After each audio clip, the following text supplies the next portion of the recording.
That's my anyhow. That's my conspiracy theory about Kanye West is that he's just no matter what he does, he's got to be on the opposite side of things, and that's the only way that he figures out where he's going in life. To what end? I'm not entirely sure, but like realistically, as we talked about earlier, do the conspiracy theories always need to have a defined end in order to exist? No.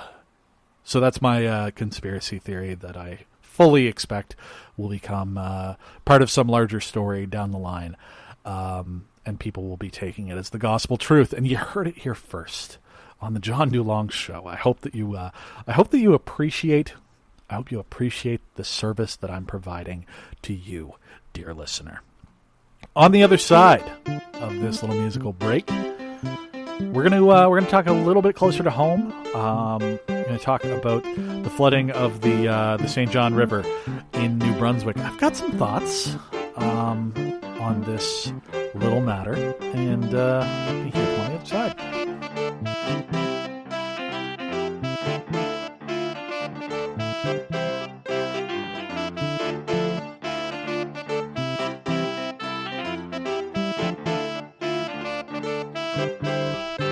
All right, a little geography lesson for you if if you're not a geography type of person.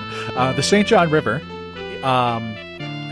draws some of its origins, I guess. Did rivers get origins? I don't know.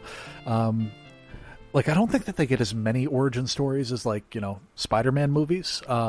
It seems like everyone except for the most recent one we needed to know all of the background, as if we didn't know he got bit by a radioactive. I'm getting off course here.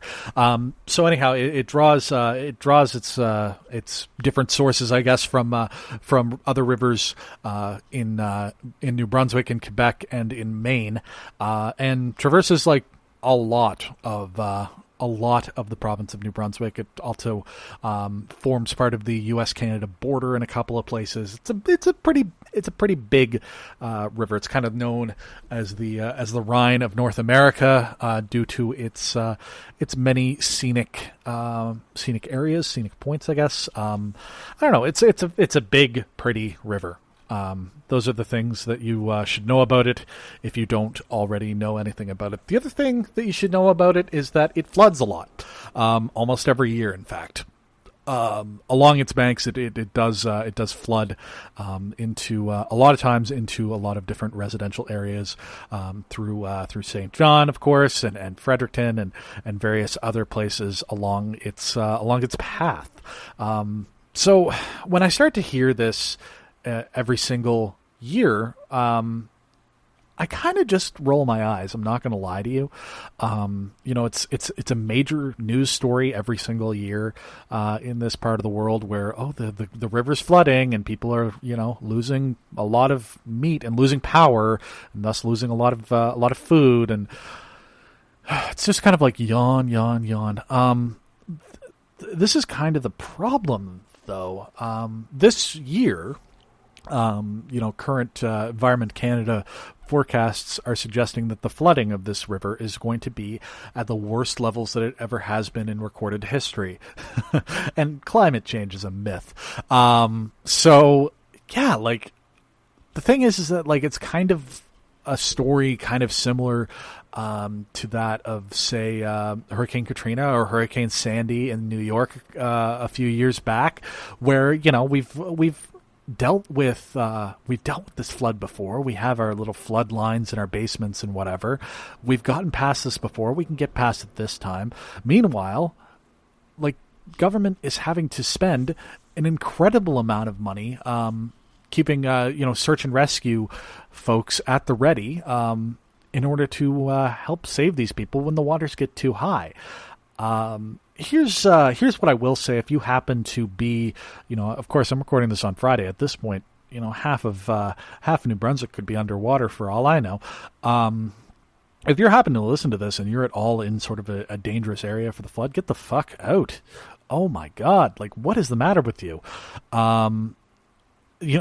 Better safe than sorry, if nothing else, right? Just get yourself safe, for the love of God. But this is kind of the difficult thing with this part of the country is that you have a lot of folks. I mean, you kind of think of Alberta as being sort of the it's stylized as the Texas of Canada, right? Is Alberta, and like the cowboy culture's there, and it's the rich in oil fields and blah blah blah blah blah.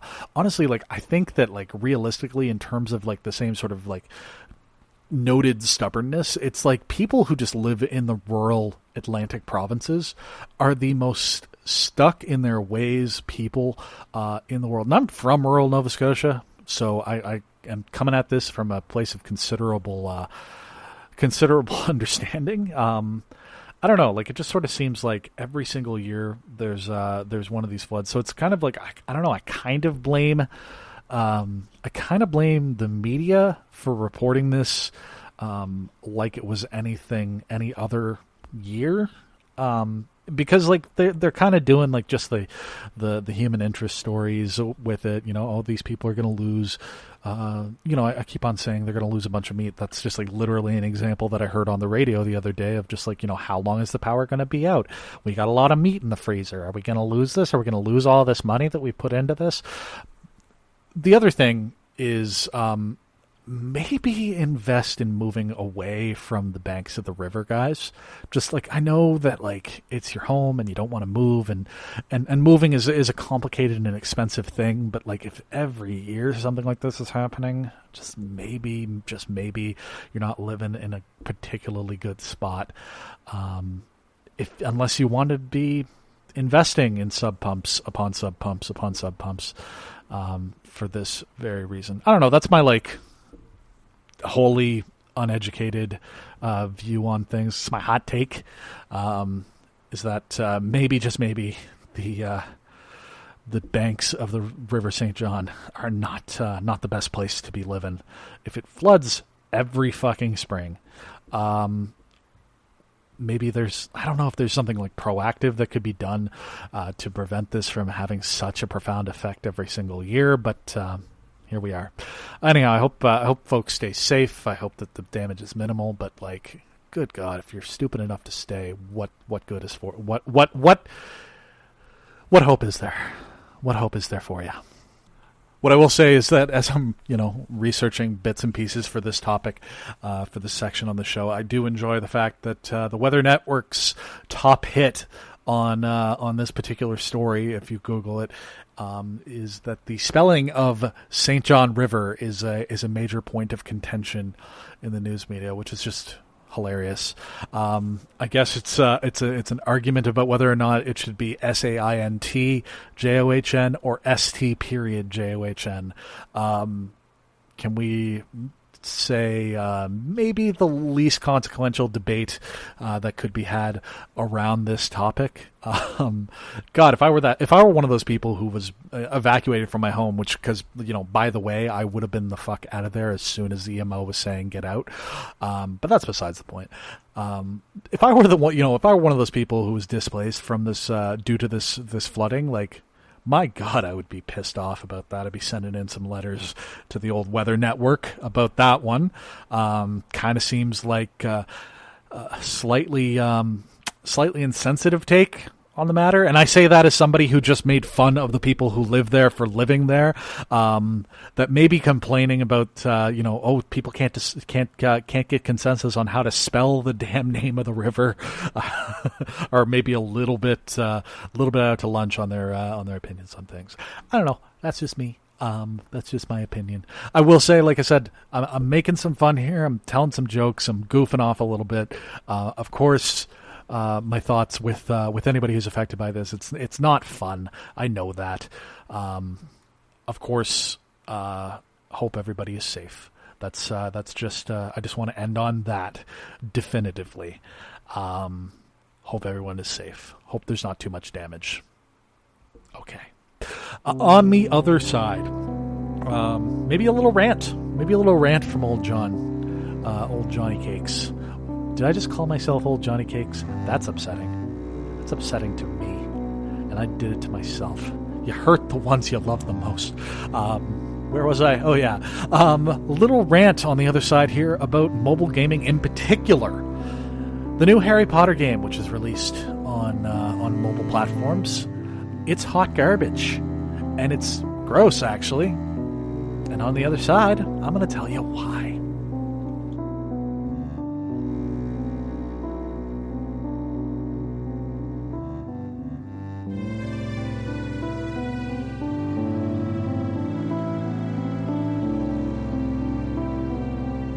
I don't know if you remember the first moment that you read the Harry Potter books, if you happened to read them. I mean, I was sort of coming up at the same time that the Harry Potter books were being released. I was just in the right sort of age group, just as they were, hitting anew.